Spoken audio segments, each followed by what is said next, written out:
Hi all, today I am going to be teaching you how to make this fun little spooky sassafras garland, perfect for spooky season this time of year. We are going to go out harvesting these sassafras, maybe some mulberry leaves to use to create this awesome garland. So let's go out, talk about these leaves. Why do leaves even have these fun ghost-like lobes? And then we will get to creating our fun garland. So we will be utilizing a variety of leaves, namely the sassafras and the mulberry, for this project. But first, we want to talk about why do leaves look different? Because here we're using very specific leaves for this project. So why can't we use other leaves? And that all comes down to the lobes that these leaves have. So you can see here in a leaf like this, that is called an entire leaf. There are no teeth, there are no lobes that would cut into the leaf that there are on the sassafras and the mulberry. So these leaves not going to be suitable to turn into little tiny ghosts, unless you cut them. But we want to just skip that step since there are leaves that already look like that.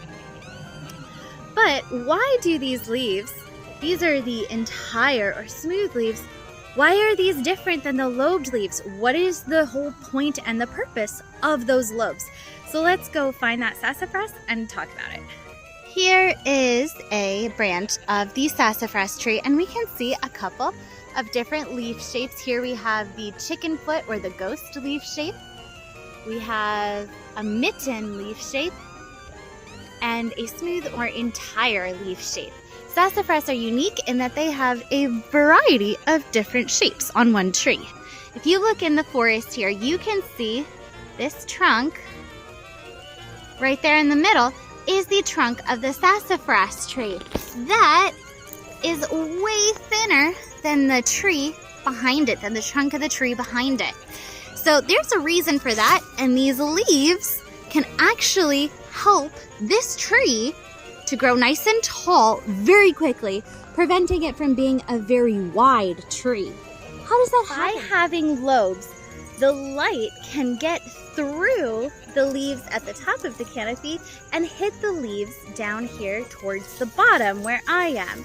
This can help maximize the amount of energy that a tree is able to produce earlier in the year, allowing it to grow much faster and quicker, and reach up towards the light better than leaves that are only smooth or entire. Those leaves that are smooth kind of block the light from hitting the leaves lower down in the canopy. So by having lobed leaves, you allow more light in and maximize the amount of energy you're able to produce. Find some of these ghost-shaped leaves, and if you can't find any on the tree, look on the ground, because as autumn continues, fall continues, the leaves are falling from the tree in a process called abscission, and you might be able to find some on the ground already. So find some ghost-shaped leaves to make your garland with, and then we'll bring them inside and put them in a press. All of these leaves here on the ground are leaves that the trees above have said that they no longer need. They have used up all of the energy. So the tree will pull all of the chlorophyll, that green pigment, out of the leaf to save for next year. And then the leaf will fall from the branch, leaving something called a leaf scar behind. Here on this maple tree, you can see the leaf scar left right there, that tiny little kind of crescent ring around the bud. That scar is all that remains of where the leaf once attached to the branch. The leaves with their fun little lobes can also look like a ghost. Maples can also look a little Halloween-y and ghost-like. So if you find yourself a maple tree instead of a sassafras or a mulberry, that's fine too for the project. So now let's head back and start on pressing the leaves that we have harvested to create our cool little ghost garland, perfect for the Halloween season. We need to start the pressing process early because we're taking fresh leaves and we need them to dry and get nice and flat. So all you do is you take your leaf, smush it between paper towels, and cardboard, and continue the layer like a sandwich.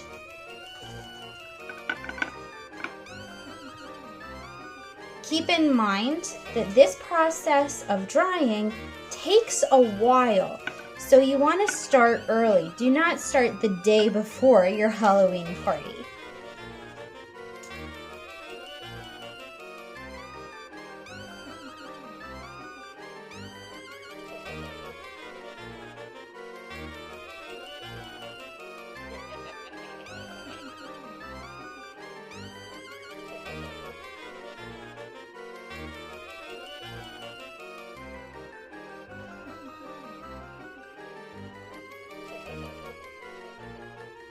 Then set aside for 1 to 2 weeks.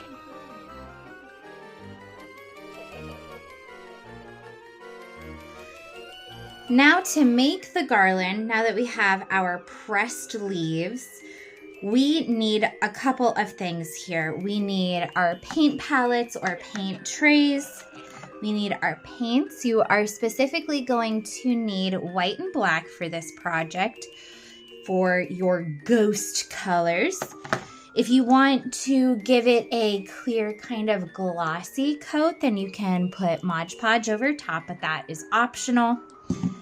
You'll need your pressed leaves, string for the garland. I'm choosing this all natural string. You will need a hole puncher depending on how you want to hang your ghosts and which side do you want your ghost's face to be. For example, if I have my ghost like this, these would be its arms, its face would be right here, and this would be the body of the ghost. I could just tie the string right around this petiole here. However, if you want your ghost to face this way, you would have the head up here with the arms going up instead of pointing down, tapering into the bottom. You would need to put a hole right here at the top. So just keep that in mind as you are working on your project. You'll need your paint brushes. I have 2. I have one for the white, a nice fat brush to cover the base of the leaf. And then I have a tiny fine detail brush for the eyes and mouth. Also, if you want to add another fun autumn sort of flair to your garland, you can attach pine cones to your garland too. All right, so now that we have that out of the way, let's get started. You will need more white than black.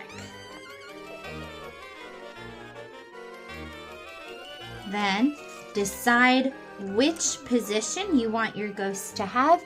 I'm going to do a combination of ghosts facing this way and ghosts with their arms up or their arms down. I'm going to do a combo, but it is totally up to you what you like to do.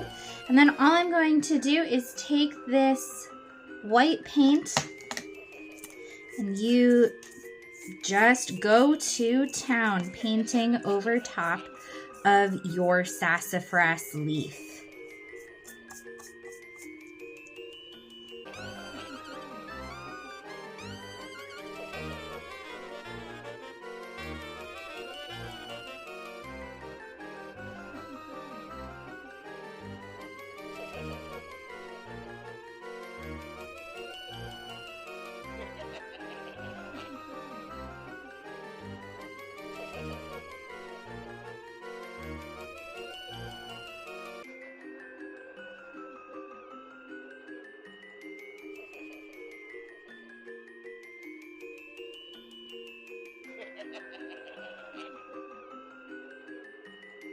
Once you're happy with your ghosts, you are going to add your hole punch. Cut your string to the length that you want it to be. And then tie on your ghosts. You may have to adapt and punch holes in the arm if you accidentally break their little heads off like I did while stringing it on. Another good tip is to use tape, but otherwise, Then you can set up your fun little spooky garland with your sassafras ghosts.